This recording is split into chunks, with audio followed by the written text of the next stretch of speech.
Hey, it's James Robbins here, and in this video, I'm going to show you how to increase the motivation of your staff by doing something that's so simple, yet most managers fail to do it. In fact, this doesn't just increase the motivation of your staff. This is something that throws rocket fuel on it, all right?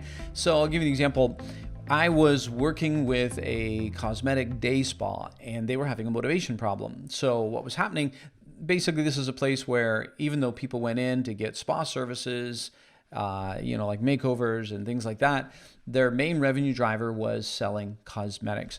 The problem was many of the beauticians, or I don't even know all the names of how they go by, but they would do makeovers, but they weren't upselling product. So in other words, women would come in and they would get a makeover, but then the ones doing the makeover were supposed to upsell other products, but this wasn't happening. And so I said, okay, well, obviously they had the training to do it. So something was happening internally. So sometimes we have to look for that as a boss. When people aren't doing something and they have the training, then there's usually an internal block. There's some emotion that's not being tapped into. So I pulled the owner aside and I think one of her assistants as well. And I said, well, what do you guys do here? Like, what's your main revenue driver? And they said, well, we sell cosmetics. And I'm like, yeah, you do, but remember this, your products are only hired to do a job. And I want you to think about this for a minute. That's what I just said. Your products are service. Everybody's in business to either sell a product or sell a service or both, right? But nobody actually really wants your product. Nobody even really wants your service. What they want is what that product or service does for them. And so the question to ask is, what job does your product or service actually do? What is it hired to do? And that's the question I asked to the owner of the day spa. Why do people buy your makeup? And she said, well, women buy makeup to feel beautiful or to look beautiful. And I said, yes, exactly. That's what you're in the business of. You're not just this day spa that sells cosmetics. You're in the business of helping women feel beautiful. Now, that's a lot more empowering than just selling a bunch of product and how can we do an upsell and what's our sales numbers.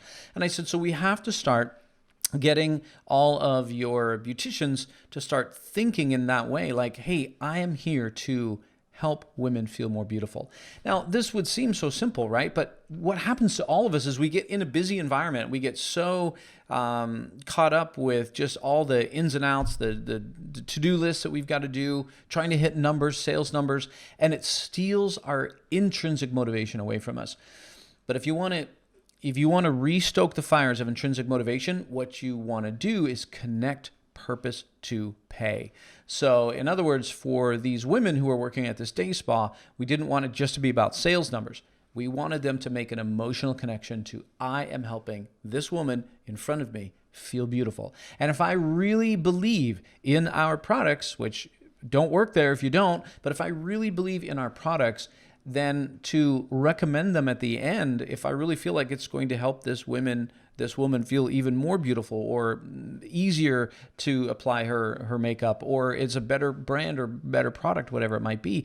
If I believe those things, then it's no longer an upsell, it's service, right? And so what happens is we go from sales to serving. And when we're serving, it comes from a different place, more sincere. We feel better about it as well.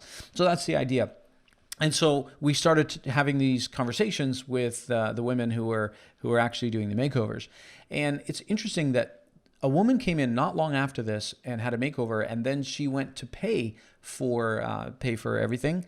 And she said to the person ringing up her bill, she said, I just feel so confident.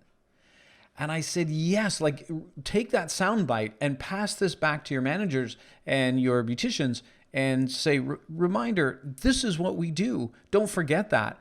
And so part of our job as leaders is just reminding people what we do, reminding people the impact we have. And when you do that, when people can make that connection again, oh, my work does something good, my work improves somebody's life, and when we can make that connection, you'll be amazed at the kind of motivation that begins to kick in for people. Okay, listen, connecting purpose to pay is just one of 9 engagement drivers that really are the secret to you increasing the motivation and morale of your staff. If you would like to learn about all 9 of these engagement drivers and how you can tap into them as a manager, then I've made you a free training, and you can access that right below this video in the notes section. Just click on that, click on the link. You'll be able to enter your name and email, and you'll get access to that training right away. Now, if you're still seeing this video, it's because this training is still up, but just click on the link below and you'll be able to access the 9 engagement drivers,